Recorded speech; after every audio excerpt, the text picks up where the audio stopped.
A little bit, I'm Pat Donahue. I'm representative of HEADstrong, Minnesota. The HEADstrong Foundation is basically a lacrosse foundation started about 6 years ago by, excuse me, I choke up every time I talk about it. So it's started by the Calalori family. Nick Calalori was a lacrosse player who played at Division I lacrosse at Hofstra, and when he found out his freshman year, he had cancer, and unfortunately passed away his sophomore year. But when he was sick and going through treatments and everything, he started the HEADstrong Foundation. So the HEADstrong Foundation, and his family kind of picked up where he went out, picked up when he was sick and passed away. So my brother happened to play at Hofstra University, and my nephew played there. So Hofstra is on Long Island. It's kind of really close to our family. And then I went to college in Pennsylvania and happened to basically live in the same town as the Calalori family. So here I am tied to Hofstra, tied to the Calalori family. So it's something that really kind of connected with me for a long, long time. And then when I moved to Minnesota, so I actually remember going to a lacrosse game in 2006 and was just walking through the game. They allowed us to walk down the sides, and they had these different vendors that were there. And there was a vendor that was there that basically had no display and was yelling at me to come over there and just talk to him, And it was the Calalori family. And that was before they even called it the HEADstrong Foundation. They just said, they just started talking about their family. So I didn't realize it until 6 years later that was actually their first ever event. And I found that out by talking to them. So if you ever see lacrosse on TV, you'll see a lot of lime green. You'll see maybe they're wearing the chin straps, maybe they're wearing the laces or something like that. A lot of that is tied to the HEADstrong Foundation. So it's really big in the lacrosse community, and it's amazing what they've done. So how I got involved with them is last year I was thinking about starting a lacrosse club, and I was just doing all the research. And at the same time, HEADstrong was allowing, starting lacrosse clubs all over the country. So I talked to them, and HEADstrong Minnesota became the 6th lacrosse club around the country. There's one in Pennsylvania, Florida, Utah, Memphis, and California, and Minnesota. So we're expanding a lot. So in a lot of ways, I kind of want to share Nick's message, share the Calalori family's message, and it's basically a lacrosse foundation. It's a nonprofit to raise money for cancer research. We all know people that were affected by it. But to me, it's a win-win for everybody. It's lacrosse, it's about the kids, it's about growing this great game, and it's about raising money for a cause. And so that's kind of why I'm here and what my real job and role is with that. And although, obviously I'm the coach at Cretin-Durham Hall too. And even when I was coaching lacrosse in the youth at Cretin, before I became officially involved with HEADstrong, I even would buy a HEADstrong penny that you see over there and award it at the end of practice to the hardest working player of that practice. And that got players motivated and got them to understand it. So just little things like that I had been doing for years. So to me, it's a big deal. So I appreciate you, being here and listening, and I'll pass things out. And I encourage you to certainly go on and look up the HEADstrong Foundation and see how ways that you can partner up and maybe do some activities with your school, whether it be, buying chin strap for the kids or buying laces or even they have what's called a score a goal for cancer, where you can go around and solicit donations like 25 cents for every team goal your team scores. So I encourage you to do that in the community. It definitely puts a lot more team spirit, and it raises a lot more awareness. So those are things that I'm doing as well. So there's a little bit of background there, and I ended up in, if you couldn't tell from my accent already, I'm from New York, where lacrosse is the sport and everyone plays it. So of course I grew up playing baseball, but I was always around lacrosse all my life, and a lot of my friends played it.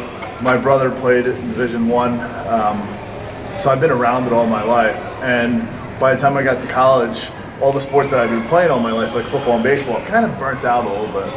So I decided to play lacrosse, and since then it's been just a great experience for me. So I moved out here in 2008 with my wife and dog, and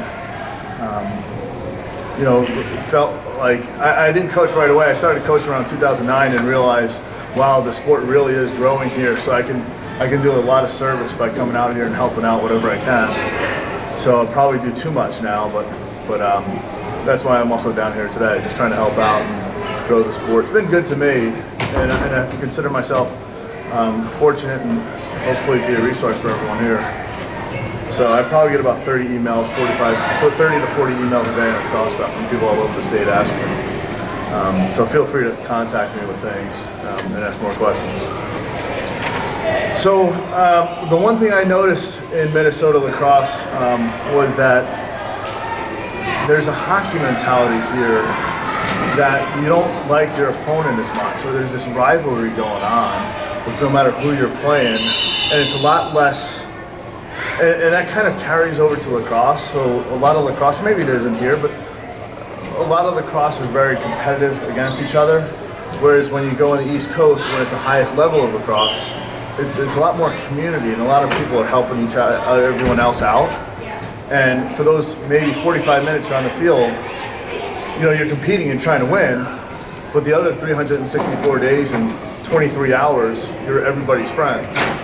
So I'm trying to change that. I don't know if I'm trying to change it, but I'm also trying to move that culture over here too. So the biggest thing for me with lacrosse is to have fun. And I don't view myself as the coach of the team. I don't view it as my team, whatever team I'm coaching. I view it as there's 20 kids who are willing to donate their own time because they want to learn something and have fun. And there's parents, and there's 20 sets of parents who are willing to trust their kid with you.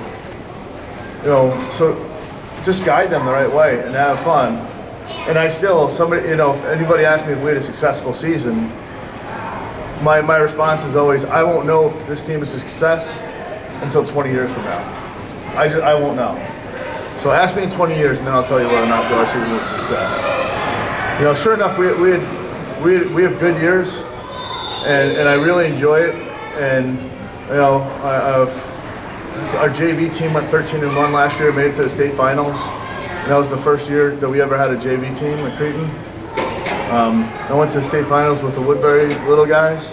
But I'll tell you what, one of the things that I'm most proud of is that our JV team, not only did they go 13-1, but they won the state sportsmanship award.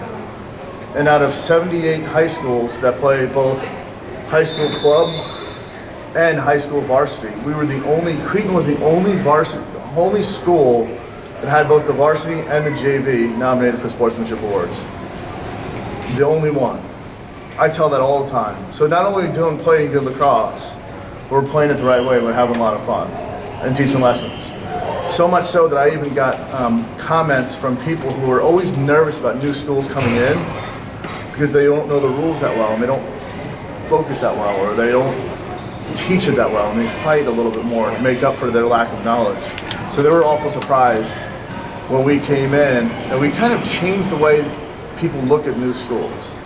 So why I would kind of bring that up with Owatonna is you're a growing program, and you're going to find it growing exponentially over the years. And now is a great time to kind of set the stage for having the best sportsmanship as well as having a winning culture.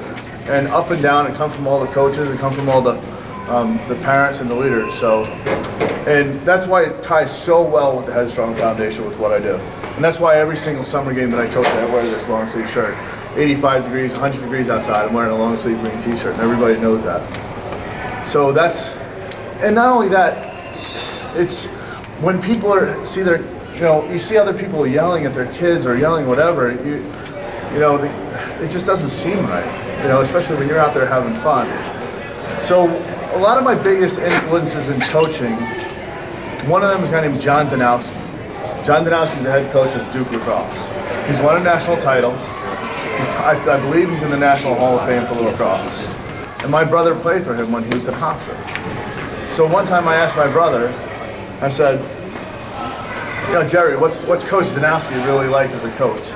Is he a motivator? Is he a yeller? Is he an X's and O's guy? What's he like? What's his personality like? And he stopped and he said, in 4 years, he didn't yell one time. Not one time in 4 years. Here's a guy winning national titles, teaching the highest level of lacrosse. and he doesn't yell. And meanwhile, I'm at like a 3-4 game watching 7 and 8-year-olds, and I see their coaches yelling at them. And I don't understand why that's the case. And you know, kind of makes me upset because I don't think that kids enjoying themselves. There was another time, and the kids have a lot of pressure on them as it is. So a lot of times as coaches, our job is to put more pressure on them. As my college coach used to say, when you're nervous, that little white ball becomes really difficult to catch. And so a lot of what it is just instilling confidence in these kids. Hofstra was playing University of Virginia in the 2001 national playoffs. And they're playing in West Point, in Army. Down 14-9 with 8 minutes and 33 seconds left. Hofstra calls a timeout. And actually Virginia had just scored a behind the back goal to make it 14-9, and they were defending champions. So Hofstra calls a timeout. They break the huddle. Hofstra proceeds to score 5 goals, send the game in overtime, and then win the game in overtime. So afterwards, I asked my brother, I said, what was that huddle? Did he fire you guys up or what? You know, tell me what happened, because there was a spark in that huddle. It was a spark. You can see them change demeanor from the time they went in to the time they went out. So I said, what did he say? He said the coach went in there, told a joke. He said, now go score 5 goals and send the game to overtime, and then win it in overtime. That's all he said. So he told a joke, made the kids relax, went out there, and he said, just score 5 goals and let's go into overtime. So then in overtime, when they had the break, he brought the kids in, and he said, okay, now you scored 5 goals. Now let's basically score the goal and let's get out of here. That's all he said to them. And they went out there and they scored the goal and they got out of there. So my thing is just make sure that these kids have a good time, empower the kids. We were down 4-1 in the state playoffs against White Bear Lake, and there's a lot of pressure when you're in the state playoffs, even at a 7-8 level. And there was maybe 1,000 people in the stands watching for all the games, and a lot of people were rooting against Woodbury at the time, and I can tell the guys were frustrated. 4th quarter, down 3 goals. People are yelling at each other.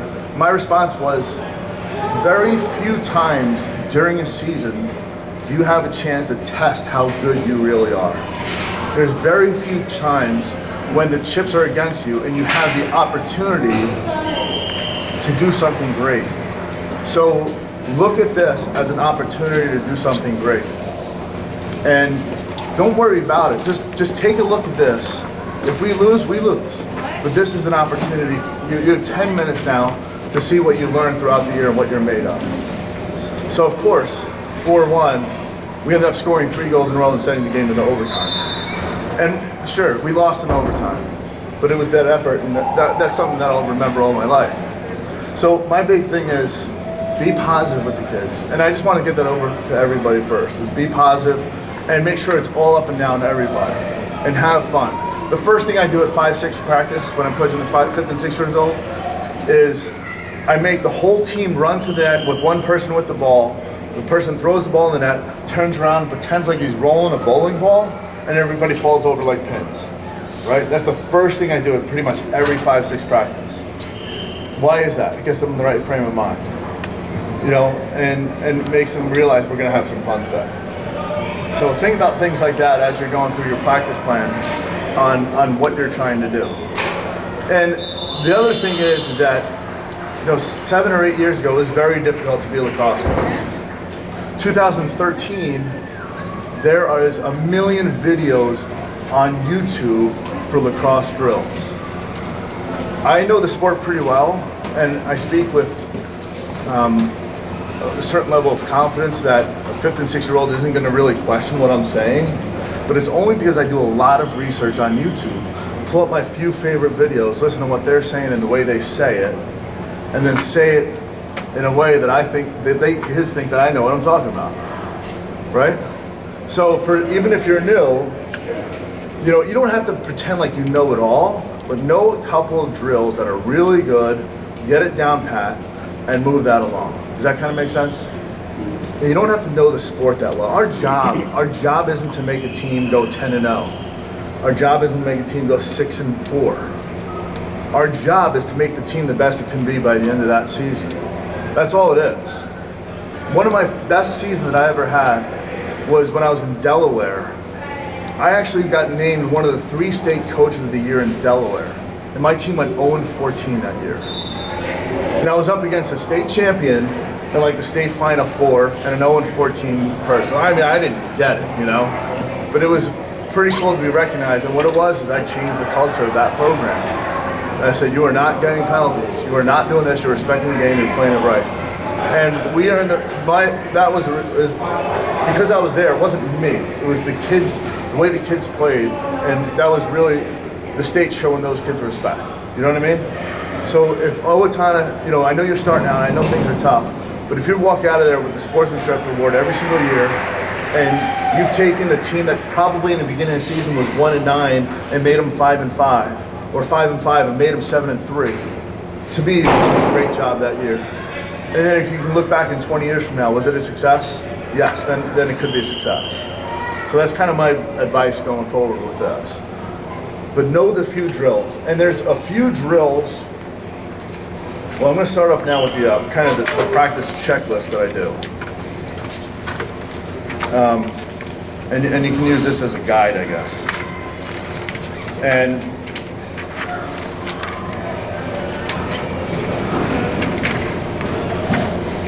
any questions so far yet? So the practice checklist is designed, there's kind of, well, there's the running and stretching, obviously. That's what you should do at every single one. But then there's really 6 kind of core things that you should be working on every single practice. There's passing and catching, right? Ground balls, transition, shooting, defense, and offense. And if you've checked off all 6 of these, to me, that's a successful practice. Does that make sense? And with each of these, I have some drills that match up. And a lot of times, a lot of these drills do overlap, of course. So you can have a shooting drill within a passing and catching, and you know, you can cross off the passing and catching one. But if you're putting together a practice plan and you're putting together ideas of what you want to accomplish in that particular practice, if you can check off all 6 of these, to me, you've done a good job. So why don't you take a look at it and see if you've got questions along the way. Just take